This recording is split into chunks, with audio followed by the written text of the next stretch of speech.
भावनगर के बाड़ी छोर पे एक पुराना मोहल्ला था जिसकी गलियां तंग थी लेकिन दिलों में जगह बहुत बड़ी।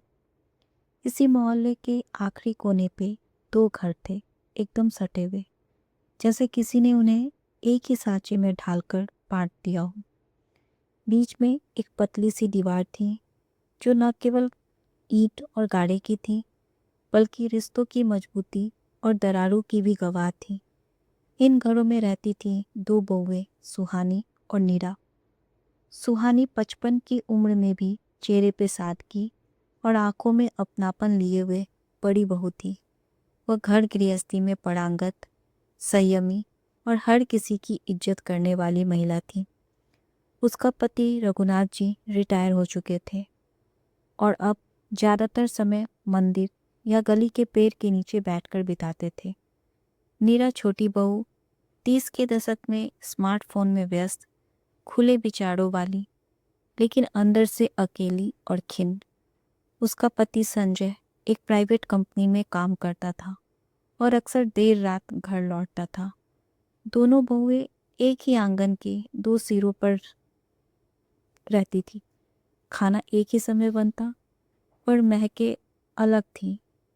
त्योहारों पर एक ही रंगोली बनती पर रंग अलग होते और बातें वे ज़्यादातर दीवार के उस पार से सुनी जाती थी।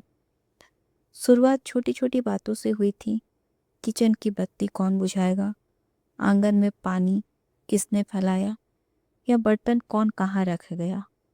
पर ये छोटी बातें धीरे धीरे ईगो का रूप लेने लगी। सुहानी को लगता था नीरा बड़ों की इज्जत नहीं करती। नीरा को लगता था सुहानी उसे हमेशा नीचे दिखाना चाहती है।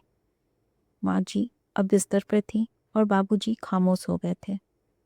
रघुनाथ जी बीच में पढ़ना नहीं चाहते थे और संजय को घर की बातें झंझट लगती थी। पर दीवार दीवार धीरे धीरे उन सबकी भावनाओं को पीने लगी थी। हर रात नीरा छत पे मोबाइल लिए बैठती और सुहानी खामोश चूल्हे की आंच के पास अपनी चाय सुरखती। एक दिन मोहल्ले में एक अजीब सी बात फैलने लगी।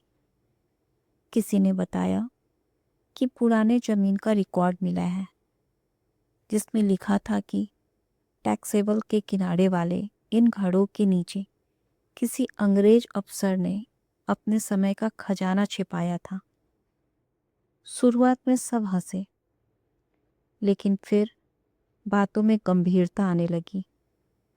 नीरा को लालच नहीं था पर उत्सुकता जरूर थी। उसने संजय को मनाया, दीवार बहुत पुरानी है, तोड़नी चाहिए, शायद कोई रहस्य हो।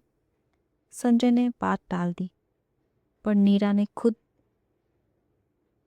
ही एक दिन मिस्त्री बुला लिया, यह कहकर कि दीवार में सीलन है, सुधार करवाना है।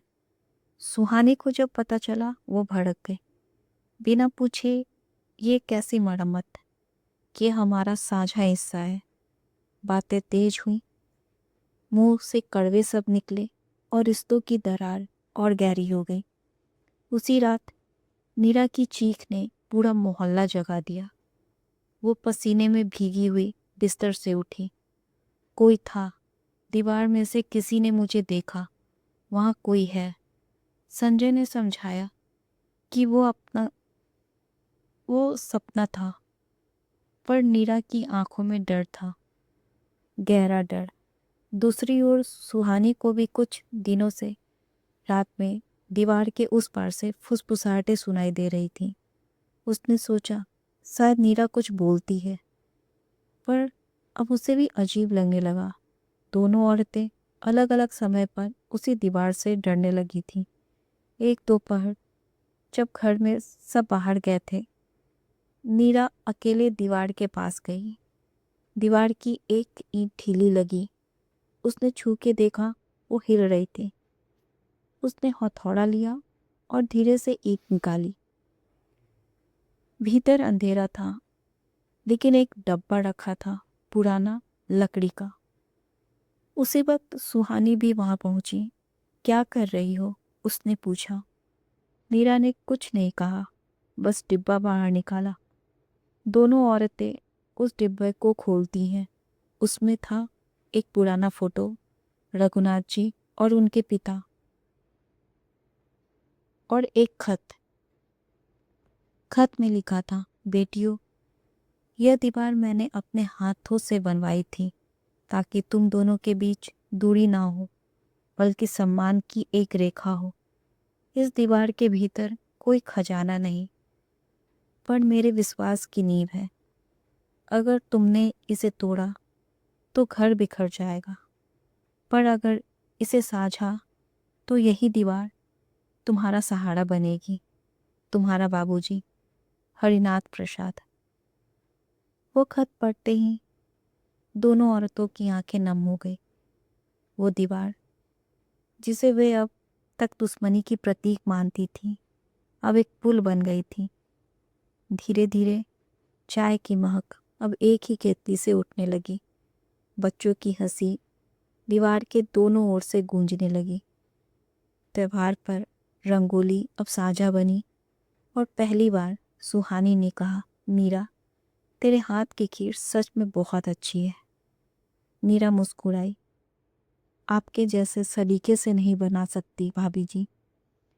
भावनगर के किनारे दोनों बहुओं का घर आज भी वैसा ही है, 2 हिस्सों में बटा, बीच में वही दीवार, पर अभी वह दीवार रिश्तों को बांटती ने संभालती है।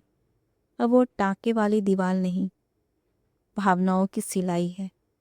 घर की दीवारें तो तोड़ी जा सकती है, पर अगर हम रिश्तों की दीवारों को समझदारी से सी ले तो वही दीवारें भरोसे की नींव बन सकती हैं। धन्यवाद।